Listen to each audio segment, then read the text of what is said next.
Santa Cruz del Islote wuxuu leeyahay cabir dhan keliya 1 kiilomitir laba jibaaran, halkaas oo 8 qof ay ku nool yihiin, dadku waa kuwa isku xirmay.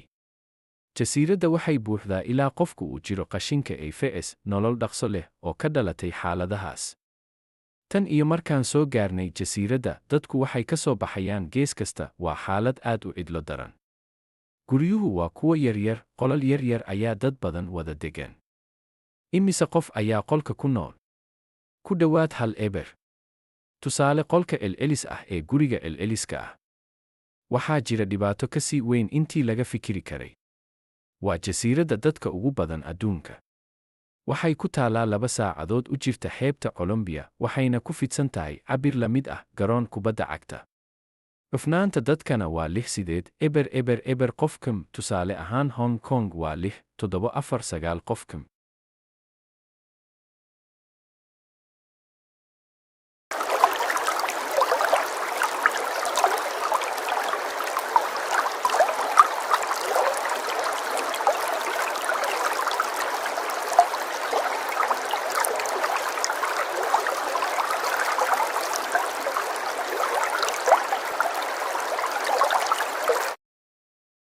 Waxaa jira keliya 4 waddo, dhammaan dhismayaashuna waa laamo isdhexyaacay, gaadiid kama jiraan.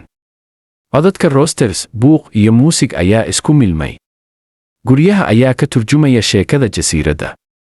Aan booqanno mid qolka guriga ah. Ma daawan karnaa gudaha gurigaaga? Haa, eeg, waxba ma lihi. Waa mugdi gudaha, koronto ma lahaan. Dharka ayaa la dhaqayaa meelaha bannaanka guriga. Mid ka mid ah qolyaha 1 eber qof ayaa wada seexda 3 sariirood. Qol kale 7 carruur ah ayaa hal qol ku wada jira, sariiraha ayaa la saaraa bannaanka xaga kulul awgood. Dharkooda kaboona waa meel kasta. Jikada meel wasakh badan, biyo yari darteed dadka waxay biyaha u isticmaalaan cabitaankooda oo keliya, wax kale laguma qarash gareeyo biyaha.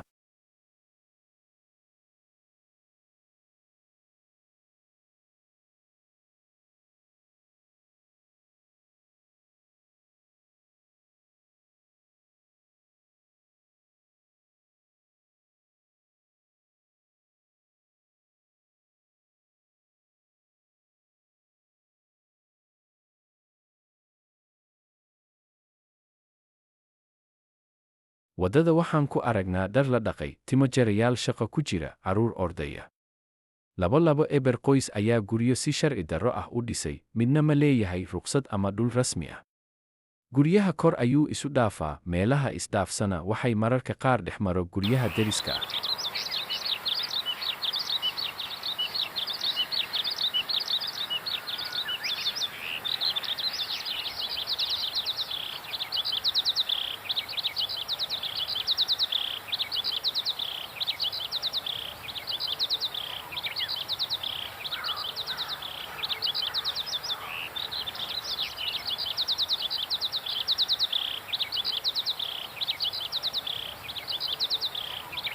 Nolosha jasiiradda, dhinacyada waddooyinka waxaa ku shaqeeya ganacsiyo, kalluumaysi, cunno lagu iibiyo. Qoys askari, kordhin waxay ka kiraystaan 5 eber 7 bilkiiba bixinta korontada keliya. Dadku waxay wadaagaan nolol bulsheed, dad isugu yimaada dabaqyo kala duwan. Qiyaasta dhulka, waxaan socday dhinaca kale ee jasiiradda, waxaan ahaa mase waddo cidlo ah. Carruur ayaa leh meel kasta, waxay u beddeshaan meel ciyaar ah. Adeegyada jasiiradda, 1 dugsi, 1 kaniisad, 1 rug caafimaad, 1 hudheel, 1 maqaayad, 3 suuq.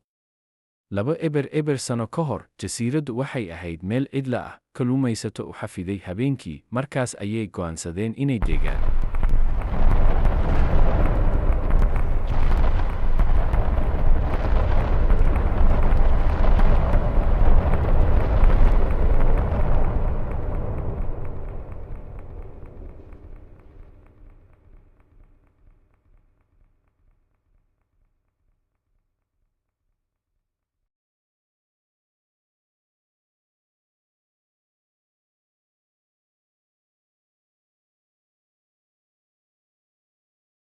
Gabadh 9 jir ah, markii la baray, way u dhalatay, maalin gudaheedna ma bixin, jasiiraddu waxay korodhay 1 eber eber sano oo cawlayti coral iyo qashinka lagu riixay. Waxay sheegtay in nolosha ugu dheer tahay 8-9 sano, walaheedna 1-3 sano wuu gaaray. Waxaa ka maqan aag-aaska, meydka waxaa markhaati lagu geeyaa xeebta. Cilmi caafimaad, kalkaalisada deegaanka waxay dhalisay boqolaal carruur ah muddo 4 sano ah. Meel cidlo ma ka dhacdo. Carruurta yar yar ee cudurrada la ildaran waxay la tashanayaan iyada.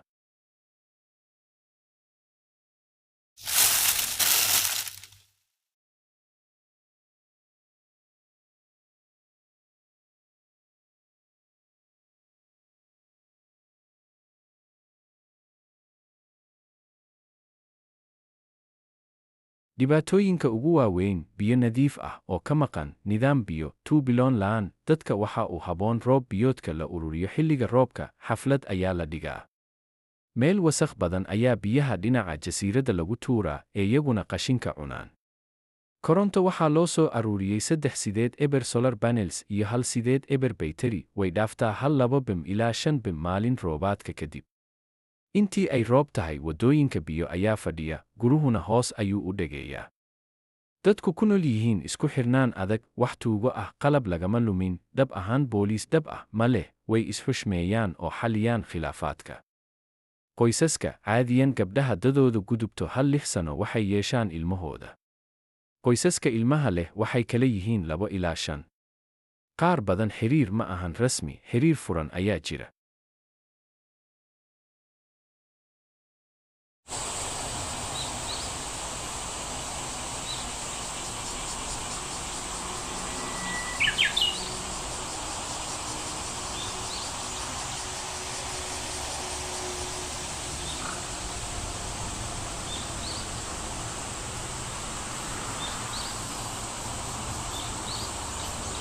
Dhalinyarada mustaqbalkooda waxay jecel yihiin kubadda cagta, rajooyinka kooxo caalami ah, Madrid, Paris, Argentina, dugsi sababeed 2-4 arday, 1-2 macallin, buugaag waa xadidan yihiin, waxbarashada sare ma gaaraan, maadaama dhaqaaluhu liito. Dalxiiska iyo dhaqaalaha, isla jasiiradda waxaa loo aqoonsaday National Park, qiimaha soo gelida 2.5, dalxiisayaasha badan ayaa ganacsi siiya dadka, kalluumaysato 1-3 maalin, barnaamijyaasha 5 maalin, aqwaryum yar ayaa lagu dhahayaa kalluun, xayawaanno badeed, dadku quusanaya laga isticmaalo. Deegaanka, wasakhaysiitaanta badda awgeed kalluunkii ayaa yaraaday, hadda waa la soo dhoofiyaa, qashinka badda oo wasakhaysa carabska la cunteeyo.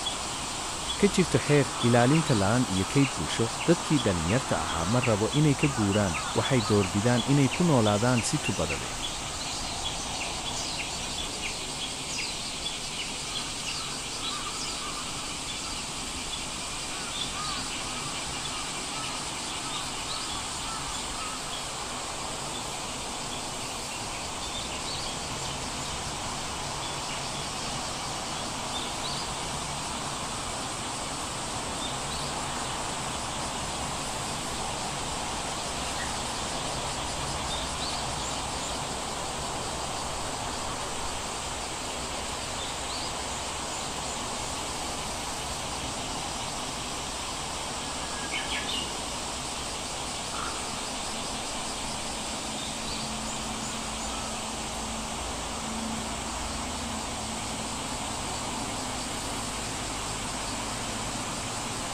Ayaa kordha.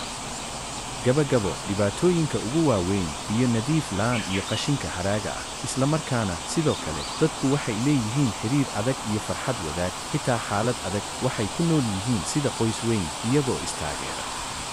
Mahadsanid daawashada. Fariin: ha hilmaamin inaad subscribe ku samaysid kanaalkayga YouTube. Mahdi Podcast. Thanks.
ayaa kordha.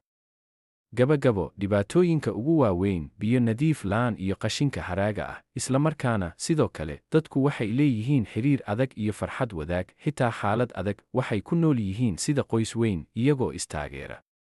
Mahadsanid daawashada. Fariin: ha hilmaamin inaad subscribe ku samaysid channelkayga YouTube. Mahdi Podcast. Kulan dambo xiise leh saaxiibayaal.